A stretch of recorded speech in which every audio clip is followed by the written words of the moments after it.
What's up guys, welcome back. Today we're taking you with us on our DisneyWorld adventure. We didn't film everything, but we got just enough to piece together this journey of rides, food, and way too much humidity. Let's get into it. Though before we get into it, I should mention, we had just stepped off an overnight flight with zero sleep and lots of back pain. So this first day was powered entirely by pure Disney magic. First things first, we hit Magic Kingdom, the most iconic park out of all four. And of course, I had to get a shot of the Cinderella's castle. The very first attraction we did was the Monsters Inc. laugh floor. Hands down one of the funniest Disney shows I've ever seen. They roasted the audience. Hey! He's hairy, he's scary, he's silly! His best friend Mike Wazowski! He's green with one eye, he's Mike Wazowski! Cracked some good old dad jokes. What does a nosy pepper do you know? No. It gets jalapeno business. I really enjoyed Salmonella. Well, not Salmonella. Salmonella. You know, these guys. This is my sister Ella, I'm Sam. That's right, together we're Sam and Ella. Next up, we had to hit Tron, and oh my gosh, this ride feels like you just got drafted into the Matrix. Easily one of the coolest rides I've ever been on. 9 out of 10 for sure. Then we ran through Fantasyland and hit up Seven Doors Mine Train. I'd give it a 6.5 out of 10. It was fun and cute, but extremely short. Now pair that with the Florida heat and 80% humidity with a 50-minute queue line that waits entirely outside. Yeah, let's just say I have a newfound love for our Washington weather. Mickey and Minnie's Runaway Railroad. First of all, why is the building straight up out of Asia? Did we accidentally wander into the wrong ride? Either way, once you get inside, it's pure magic. I really love this ride. Extremely immersive, great storytelling, awesome song. Nothing can stop us now. I'll tell you how. We're gonna make it happen. Solid 9 out of 10. Tower of Terror. I really love the theming and transition elevator to the floor drop. Really makes you feel like you're in the Twilight Zone. Give it a solid 8 out of 10. Though, I do enjoy the Guardians reskin at California Adventure more, just because it drops up and down twice as much, and it's more straight to the fun kind of stuff. The second time we rode this ride, let me tell you, they had misters blasting the entire time in this freaking queue. Picture this, you're in a sauna, fully clothed, the sun is frying you from above, a heater shoved in your ass crack, and then on top of that, you're getting sprayed down like vegetables at Safeway. That 40-minute wait, we were pissed off. Matter of fact, speaking of the Florida heat, let's hear it from ourselves back in Florida. A little pre-note, without the mic or anything. It's so hot in here. It's like 90 humidity, 92 degrees Fahrenheit. Shit's killer. I'm sweating so much, man. Florida heat is no joke. Soarin' Around the World, an absolute classic, one of our favorites. It's the perfect escape from the Florida heat, and there's something about getting lifted 30 feet into the air, feet dangling, and letting the ride take you on a trip around the world. Fresh scents that they pump in, grass, ocean breeze, and even that weird mountain smell. It just hits different. At around 5 minutes long, it never feels too short, never drags on, and honestly, it never gets old no matter how many times we ride it. 8 out of 10. Next up was Living with the Land. In the same building and with just a 5-minute wait time, we had to try it out. We didn't know what we were expecting, and it's actually one of my surprise favorites. It's super chill, full of random plant facts, and the greenhouse dome, ooh, it was straight up beautiful, full of exotic goodness, and that water feature, ooh, so peaceful in there, man.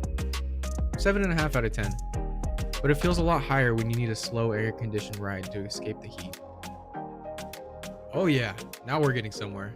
Guardians of the Galaxy Cosmic Rewind. This ride threw me for a spin. Get it? Spin? Because the carts spin around? Okay, all right. This ride was an immediate banger for my wife and I. It's like Disney looked at space, roller coasters, and went inside the mind of Rocket Raccoon and said, let's smash it all together. Absolutely incredible. 10 out of 10, straight to the top of our favorites. Blew us both out of the park. Well, we were still inside the park, but okay, you know what? Whatever. Let's move on. Enough with that. Wrapping up day 1 here. Honestly, it was a very solid first day. Bit of a rough start in the morning. No sleep, barely any food. But we powered through and ended the day on a high note. We got to watch a gorgeous sunset, share a kiss, and then just stood there admiring this giant ball of light. And then we hit the bus home and God, is that guy okay? Oh, I just recorded. Okay, got Day 2 started with the big plant and an even larger plant. Alright, we're moving on. First ride, we hit up Tower of Terror, and this is when those mists just came on like I was talking about earlier. Wasn't a very fun start, but whatever. We're moving on. Shortly after, we rode the Rock and Roller Coasters starring Aerosmith, and honestly, another surprise of a banger. This one, you ride an extra long limousine through the dark at 57 miles per hour doing loops and shit through the glow-in-the-dark Hollywood signs. I'd give this one a solid 8 out of 10. Later on, we hit Slinky Dog Dash, which was surprisingly fun. I had a good amount of whip, as you can see. And the queue line was perfectly themed. Felt like I was a tiny green little soldier. 7.5 out of 10.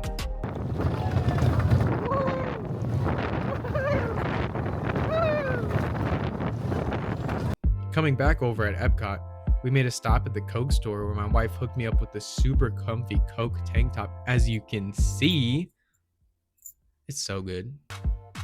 Definitely a huge clutch buy for surviving the Florida heat. From there, we wandered around the World Showcase, dipping in and out of the shops just to escape the sun, until we made it to Norway. That's where we hopped on the Frozen Ever After ride. The queue was spot on. It really felt like walking through a little Arendelle village.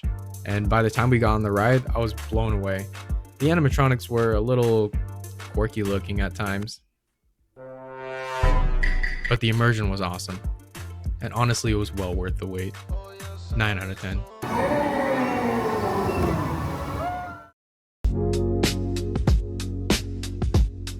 Day 3, it was all about park hopping, and we kicked it off strong in Animal Kingdom. First stop, dinosaur. Honestly, I didn't know what to expect, but it gave me total Indiana Jones vibes. Just swap out the whole temple theme for dinosaurs. You basically just hop on this time-traveling rover and get thrown back to the late Cambrian period where you roll past these massive animatronic dinos looking for a specific one before trying to outrun the meteor that wiped them out. It was way cooler than I thought it'd be. 7.5 out of 10. Next up was Expedition Everest, and wow, that ride was a blast. The whole broken track thing and Yeti chasing us down was awesome. The riding backwards was an awesome touch too, and it caught me off guard in the best way possible. Easy 8 out of 10 ride. From there, we wandered through Discovery Island and saw the giant tree of life. The photos don't really do it justice though.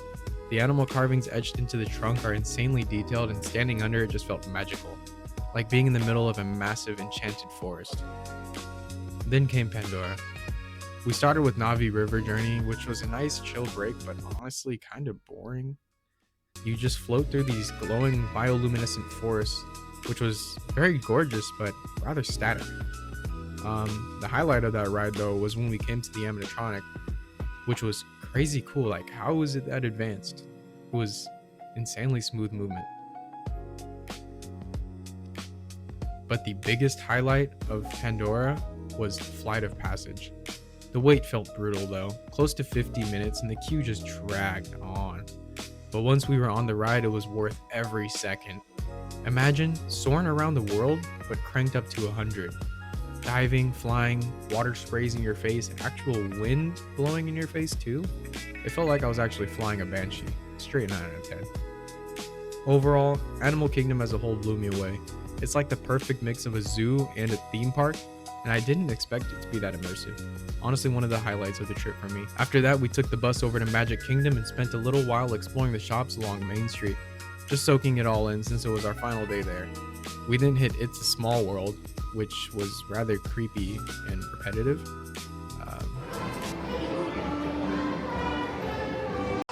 Then we hopped on Pirates of the Caribbean ride, and honestly, compared to Disneyland's version, this one felt super short and not nearly as good.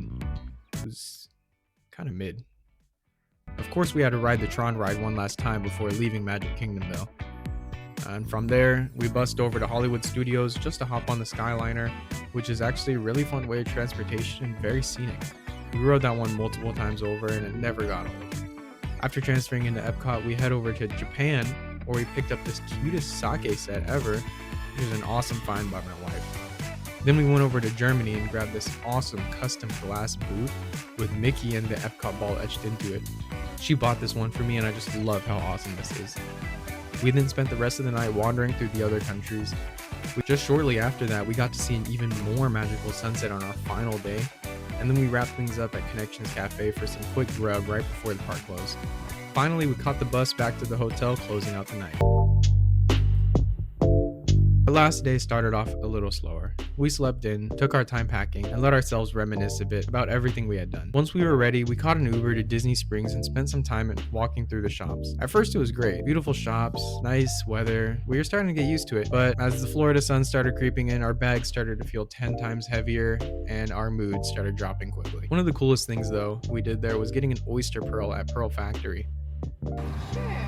Do I just place it on there? Right on there. Yep. And then you want to tap on your shell 3 times and then say aloha. 1, 2, 3, aloha! Yay. So it takes the oyster about 8 years to make your pearl. Oh, beautiful! It's got like a little pink hue to it. Very That's pretty. awesome. Yay, pink. So salt and water just cleans it up and brings out the color and the shine more, and it opens the pores, and then the more you wear it, the shinier it becomes. Oh, really? Awesome. Just rinse it off, and then I'll pierce it and show you some nice simple little gold attachments. Okay. Beautiful.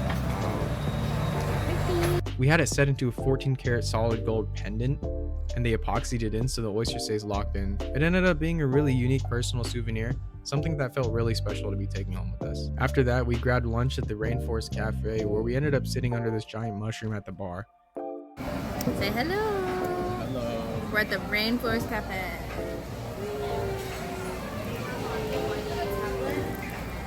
They even snapped a cute photo of us. Let me get it. Where is it? Check it out. Aren't we just the cutest? We are just the cutest little jaguars. Food was surprisingly solid too. Honestly, every single meal we had at Disney World was on point. Compared to Disneyland though in California, where we had some major misses in the past, Florida's food really delivered and we weren't disappointed. By the afternoon though, we were completely done carrying our heavy bags around in the sun. So we just decided to head to the airport early. We camped out there for a couple hours before our flight, tired, extremely sore, and overall, I was just so grateful for the experience we just had. So thank you, my love. And that was it. The end of an incredible trip. From glowing sunsets, too much sweat, amazing new rides, and even witnessing that poor guy coughing his lungs out. It was all unforgettable. The heat may have tried to defeat us, but honestly, Disney World gave us newfound memories that we'll cherish forever. Thank you for watching. We'll see you in the next adventure.